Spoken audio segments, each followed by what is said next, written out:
तो गाइस कल India versus West Indies के मैच में फाइनली इंडिया ने वेस्ट इंडीज से 2016 का बदला लेकर सेमीफाइनल में क्वालिफाई कर ही गई। भाई जो इतिहास में कभी नहीं हुआ वो कल इंडिया ने कर दिया। 195 रनों का रन चेज हो गया भाई, वो भी किसकी बदौलत? उस इंसान की बदौलत जिसको ये पूरे वर्ल्ड कप के अंदर बाहर बिठा कर रख रखे थे। भाई यार संजू बाबा की तारीफ में कौन से शब्द यूज करूँ समझ ही नहीं आ रहा। कल उनकी बैटिंग में जो क्लास दिखी है ना भाई, 2022 के बाद आंखें तरस की थी ऐसी क्लास T20 में देखने के लिए। अगर कल वो ना चलते तो भाई अपनी टीम भूल जाओ 195 के आसपास भी पहुंच पाती। मगर संजू बाबा ने एंकर का रोल संभाला और शॉट लगाया तो भाई बहुत जिम्मेदारियों के साथ शॉट लगाए और 97 रनों की नाबाद पारी खेलकर 195 के रन चेस को एकदम ही हलवा बना दिया। मतलब भाई शुरुआत भी संजू बाबा ने करी और एंडिंग भी मैच की संजू बाबा ने। बैठे रे फट तो यही डाल दूंगा तेरे को। बैठ जा रे। चलो यार कम से कम कोई तो 97 वाला बना प्लेयर ऑफ द मैच। तो भाई अब संजू बाबा वो संजू बाबा नहीं रहे जो जस्टिस मांगा करते थे। अब उनको चाहिए फुल इज्जत, क्योंकि समय आने पर जो उन्होंने इतना लंबा छलांग लगाया है ना, कूदा चाहिए भाई ऐसी छलांग लगाने के लिए, वरना तो उनके साथ तिलक के लाओ। बता दो कल प्रेशर में किसका बल्ला चलाओ। ऊपर से बॉलिंग के टाइम पे अभिषेक ने 2 कैचे वो टपका दी। बहुत कुछ सीखना पड़ेगा भाई खिलाड़ियों को संजू बाबा से। और हाँ कहाँ गए भाई वो पड़ोसी फिक्सर जो उछल उछल कर बोल रहे थे कि इंडिया नहीं जा रही सेमीफाइनल में। लेकिन एक प्रेडिक्शन है, इंडिया सेमीफाइनल में नहीं जाएगा, ये मैं उस पे पक्का हूँ। कौन कह रहा माखी?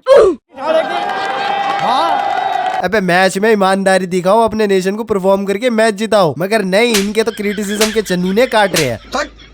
खैर मैच को शुरू से रिकैप देखते तो सूर्या दादा ने टॉस जीतकर बड़ा बहादुरी वाला काम कर दिया। दानवों को भाई पहले बैटिंग दे दी, मगर अच्छा खासा प्रेशर बनाने के बाद बुमराह भाई ने रोस्टन चेस का एक मौका भी बनाया, मगर अभिषेक शर्मा ने कैच टपका दिया। इसी तरह से वेस्ट इंडीज ने पावर प्ले में बिना कोई विकेट गवाए 45 रन बटोर लिए। मगर फिर शेव के कुछ देर छटपटाने के बाद वरुण चक्रवर्ती ने उनकी डंडिया भी घेर दी, लेकिन भाई शिमरन हिटमायर ने आते धागा खोलना शुरू कर दिया। वो तो शुक्र है बुमराह भाई ने उनका 27 रनों पर एज लगवा दिया और 40 रनों पर रोस्टन चेस की भी पारी समाप्त कर दी। और फिर कुछ देर के बाद हार्दिक भाई ने रदरफोर्ड का भी एज लगवा दिया। लेकिन टीम में सारे के सारे ही दानव तो जेसन होल्डर और रोमन पाउल ने हमारी सांस अटकानी शुरू कर दी और 19 ओवर में अभिषेक ने फिर से रोमन पाउल का कैच टपका दिया।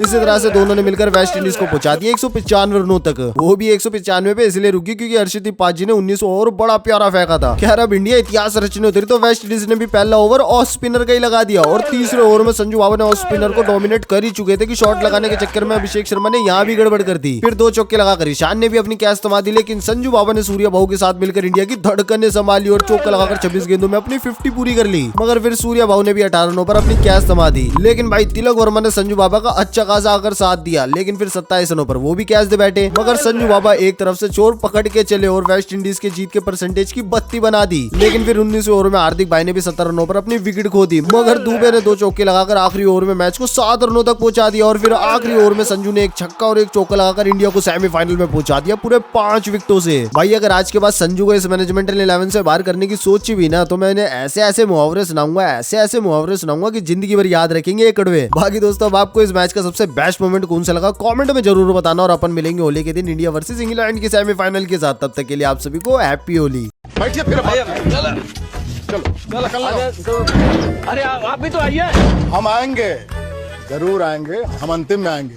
चलो बढ़ो तुम लोग, अब बीच बीच में सबको पानी वानी देते रहना। चलो हमारे बढ़िया से एकदम चला जिम्मेदारी के साथ में गर्दा उड़ा देना है। 4 बजे हम इंतजार करेंगे तुम लोग।